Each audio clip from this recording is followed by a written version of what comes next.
debate that has been ongoing, especially post the ZANU PF conference after it passed the resolution 2030, is how they were going to do so. I think also, I think it was it today and some days, I was saying at the moment that resolution remains a slogan. But Ziyambi Ziyambi statement that I just played on the previous video, I think I don't need to play it again. If you need to hear it, you listen to the previous video before this one that I have done. He actually makes it clear to the people of Zimbabwe how they intend to convert the ZANU PF resolution number 1 into actually law. He made it quite clear. I think before we were saying Emerson Tambudzo Mnangagwa should actually give them a go ahead or a green light to actually implement this resolution or actually translate this resolution into law. But it appears we are behind. ZANU PF has everything in order, especially the Mnangagwa faction, appears to have actually put a roadmap, and cunningly so, we will actually wake up at any moment from now, the bill being debated in Parliament and most probably being passed by the Parliament. It appears Mnangagwa would not even use the avenue of first of all endorsing that resolution. It appears, I think if that line of thinking we have actually been putting across, it appears we are behind in terms of the game, that political game that is being played by Mnangagwa here. Greetings and welcome to your lovely channel, the Hlonipani Global News. If you're watching us for the very first time, please do remember to press the red or black subscribe button so that next time when we beam live, you become the very first one. So if you listened to Ziyambi Ziyambi, he said number 1 resolution came from people. And they went further to say in order for this resolution to be implemented, we further don't need Emerson Tambudzo Mnangagwa. We don't need the president to actually rubber stamp this. It is not coming from him. It is coming from the people. As such, we will go ahead to implement it.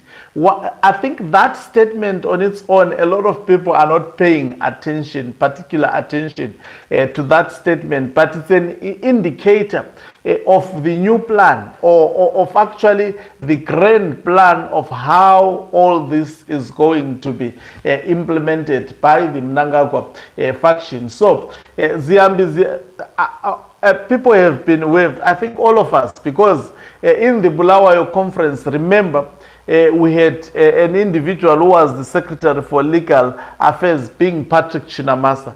Patrick Chinamasa gave this actually idea that Emerson Tambudzo Mnangagwa has to approve this resolution in order for it to be implemented. That is why he was fired, because he did not get the signal that Mnangagwa may have sent or may have actually coached those who are supporting him. Now, these people in their mind, they will continue, Mnangagwa will continue to defend himself, especially against military generals who confront him about resolution 2030 by saying, no, me, I want to act, I will hand over power when my time comes. But on the other hand, his lieutenants would be actually be pushed by Mnangagwa himself, the bedroom of Mnangagwa, to say, no, speak these words. Say that this resolution is coming from people. It does not need Mnangagwa to be implemented. So Ziyambi Ziyambi was brought into this position for such a purpose. Patrick Chinamasa seemed not to be getting the signal. So they had now to roll in a Ziyambi Ziyambi who is well coached on what to do. That is why you hear him now saying, we don't need Mnangagwa. to rubber stamp the resolution. It did not come from him. The resolution will go ahead and be implemented. Now, who has the powers to do so within ZANU PF? It is the Secretary for Legal Affairs. So he will actually draft a bill. Very soon we will hear of a bill having been drafted and most probably having been approved by the cabinet. They can even run it through the Politburo.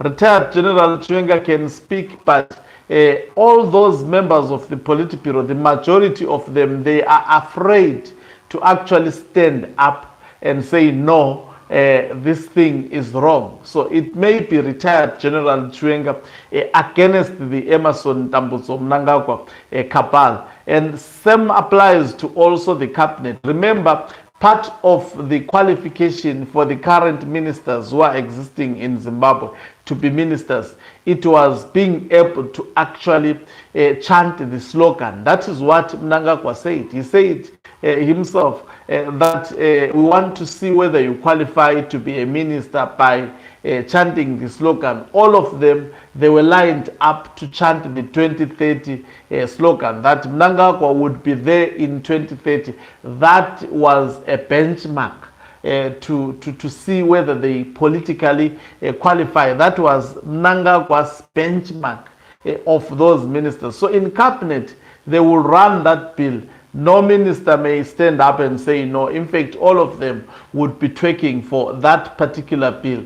And also in the Politburo as well as the Central Committee, because they have bought the Central Committee. They have bought also the members of the Politburo through Gudawashe Takwirei. So what will definitely happen now, they will, if these structures of, so you know now they have got the backing of the conference. They are saying this resolution was passed by the conference. Opam Chinguri was asked practically to ask retired General Chwenga conference members, inclusive of retired General Chwenga, to either object to resolution 2030.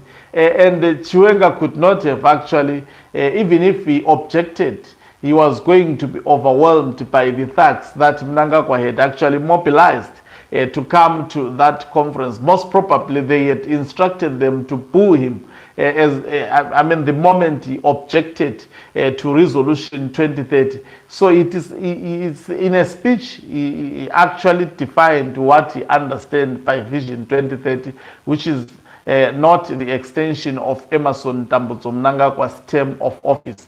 So now, what are my views regarding this? Now, if Mnangagwa passed this and then it goes to parliament and so forth, and maybe most probably becomes lawful, will retired General Chwenga give up?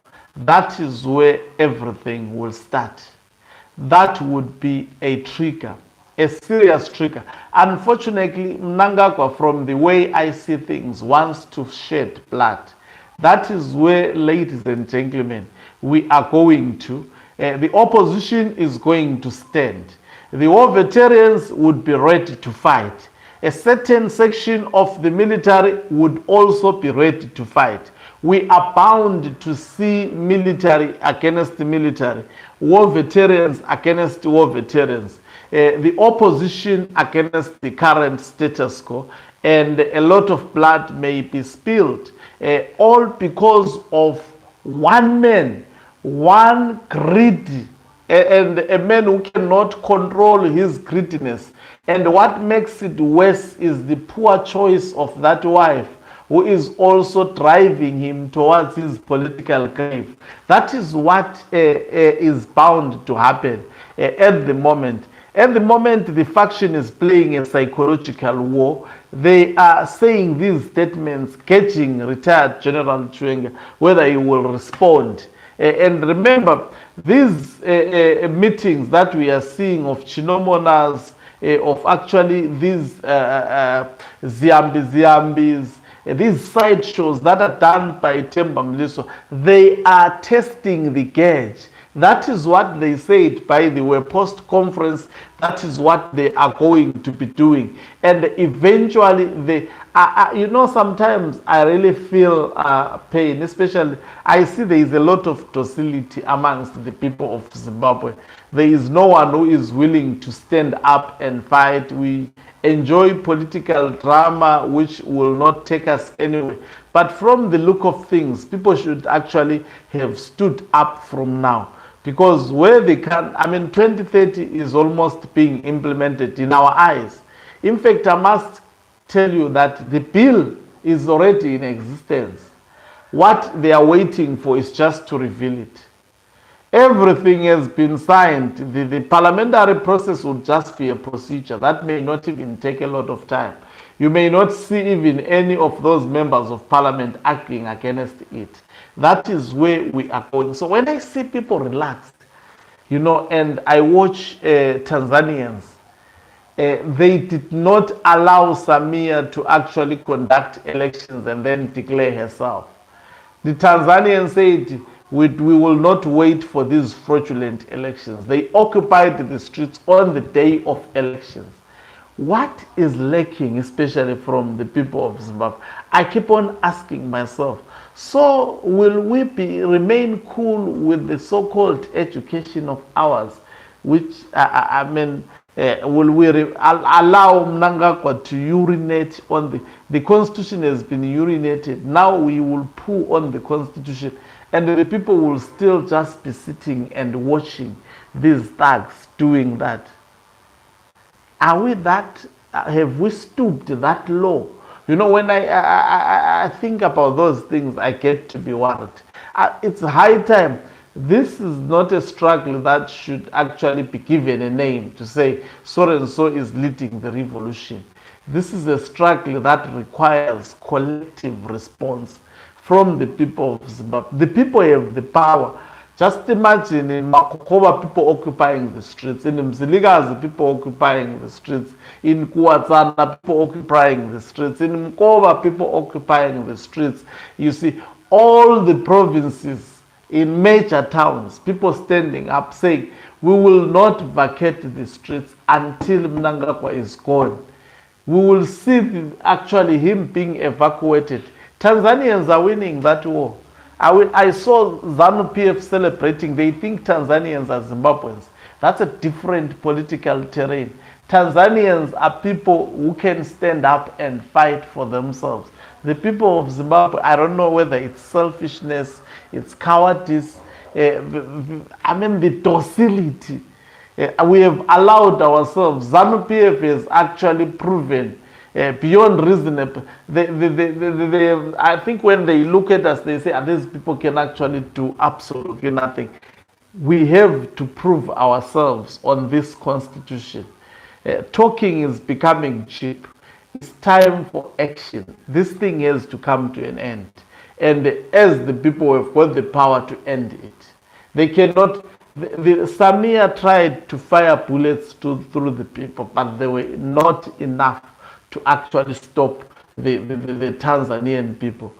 We will be watching other countries freeing themselves. Zambians fought for their democracy. Botswana people fought for their democracy. Malawians fought for their democracy. Lazarus Chakwera tried to actually withhold the announcements of the results for some weeks, but he eventually conceded because the nation was united, saying no to that. What is happening in Zimbabwe? Which kind of rituals are these people using that Zimbabweans cannot actually overcome and stand up to fight for their destiny? Should we continue to be this laughing stock? You know, this is the question that bothers me when I see people pretending as if it's business as usual. It's not business as usual. It's time people get to stand up. The time for those polite political statements. This is not the moment for that. This is the moment for action. Thank you very much for watching us. If you are watching us for the very first time, please do remember to press